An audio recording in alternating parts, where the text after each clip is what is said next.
Okay, it's time to tier the Nightmare on Elm Street franchise. Let's do this. Starting with the original, the OG, A Nightmare on Elm Street. And do I need to explain why this movie is so great?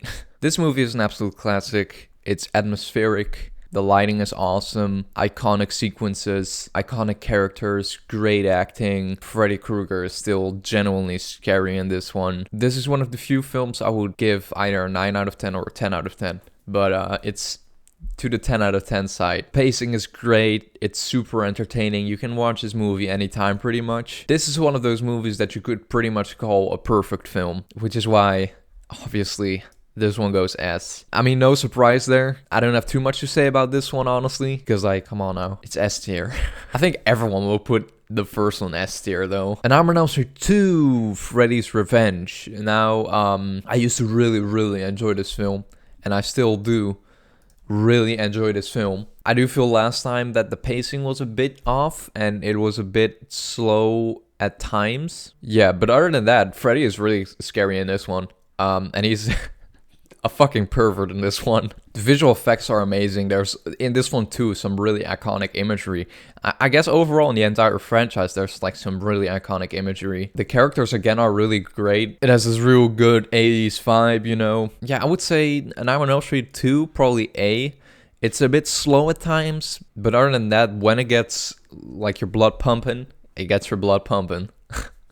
So yeah, that's why I'm gonna put it A tier. I guess that's fair, isn't it? Please don't kill me. I mean, there are probably people that will put it lower. Chuck Russell's on Nightmare on Elm Street 3, Dream Warriors, with the amazing song by. I love this movie. I love the soundtrack. Yeah, this movie is awesome. Chuck Russell is. I wish Chuck Russell did more stuff. Like, as far as I know, he only really directed A Nightmare on Elm Street 3, Dream Warriors, and The Blob 1988, which The Blob 1988.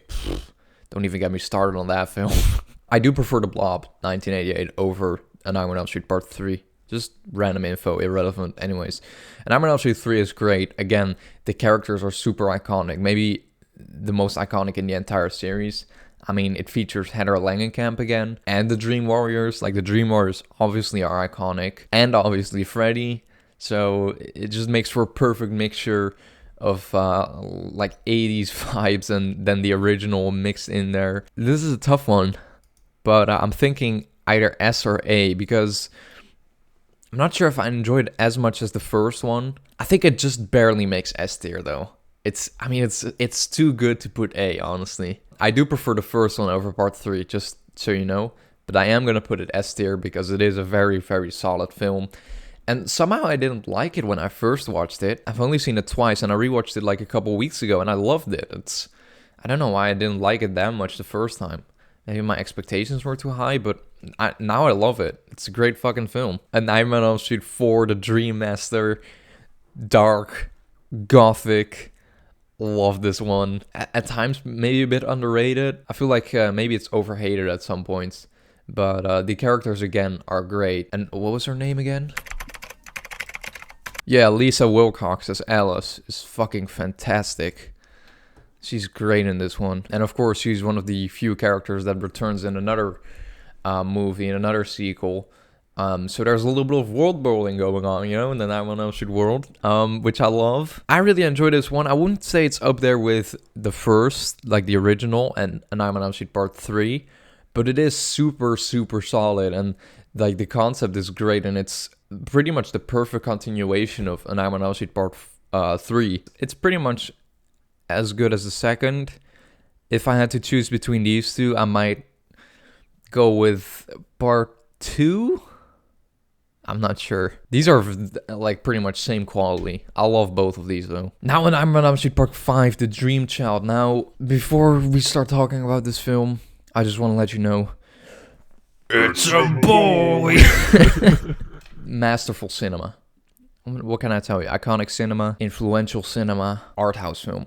That's how I would describe A Nightmare on Elm Street Part 5, The Dream Child. I mean, it's obviously not, it's not good. Let's just admit that, but was I entertained? Fuck yeah. It's over the top, it's cheesy, I know, but like it's the 5th film in the franchise, and with Freddy it makes sense somehow. Do you know what I mean? With Jason too. With Halloween it doesn't for some reason. Like Halloween 5 should just not have been made. I feel like Halloween is just not a sequel franchise. Like you gotta stick to the first one pretty much. I mean, the first one is a full story and has a message, but then obviously they had Halloween 2, and then Halloween 4, and Halloween 5, 6, H2O, Resurrection, and now Halloween 2018. But honestly, that works best as just the first one. And don't get me wrong, I love some of the sequels, but I feel like A Nightmare on Elm Street and Friday the 13th are just more sequel worthy. Even though, especially with A Nightmare on Elm Street, the first movie is also just one story. The doors were more open for a sequel than in the Halloween franchise, for example. With Halloween, if it gets crazier and crazier, it doesn't work with Michael. But with Freddy, if he gets crazier and crazier, it just works for some reason. Same with Jason. If his surroundings get crazy, I mean, he went to fucking space. Do you know what I mean? And like it ruled. I love Jason X. But Nightmare on Elm Street 5, The Dream Child, is fucking bizarre and crazy, but I love it. I'm so entertained every time I watch this film.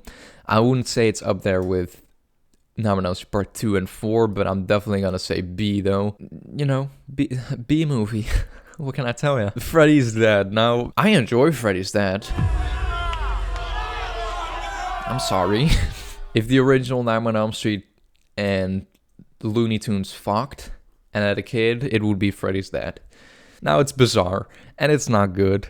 And I know it goes into like shit about Freddy's past that we shouldn't have gotten into anyways. Like, we don't need to know about his childhood or something. I can ignore those things somehow when I watch the first one. I can watch the first Nightmare on Elm Street and just think of that movie and not think, oh, but just remember that Alice Cooper is Freddy's fucking dad. I can forget those things when I watch the original. So it doesn't ruin the franchise for me or the original for me. I'm still just as entertained when I watch the first one, having seen Freddy's Dead or the remake. So I would say C, to be honest with you. It's, I mean, there are so many people that would put it F, but I'm gonna go C, man. This movie's fucking hilarious. Wes Craven's New Nightmare. Back to formula. Back to formula. Great imagery. Beautiful story. I love what they did with this one. This movie does not get enough credit. I feel like without this movie, Wes Craven would have never made Scream. Don't know if that's true, but I just feel like it is. I feel like Scream gets too much credit, and this one gets way too little credit, to be honest with you. I love Scream. No offense to Scream, but this is a better movie, I would say. I'm more entertained by this film. Freddy is really, really creepy in this one. Great imagery, great aesthetic, great vibe. The whole mood of like Hollywood is great in this film. S tier for sure. It almost beats it for me. It beats Dream Warriors, but not the original. Oh boy, the remake. I really don't remember much of this film. I barely remember anything, which kind of says it all. Who the fuck played him again in the remake? I forgot. I don't want to know, to be honest. But Jackie Earle Haley. Yeah, I always fuck up his name. Anyway, he does a fine job with Freddy, but it's like one of those things where it's not Robert Englund.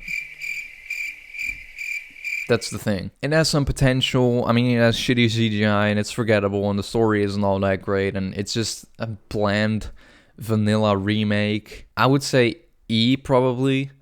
I mean, it's not the worst thing ever made. I'm not gonna watch it ever again, that's for sure. But anyways, that's my ranking. If you want to see more horror and heavy metal content, make sure you subscribe to my channel. And in the outro, you will see my most recent upload, as well as an upload that is suggested by the algorithm just for you. And you can check it out in the outro right now.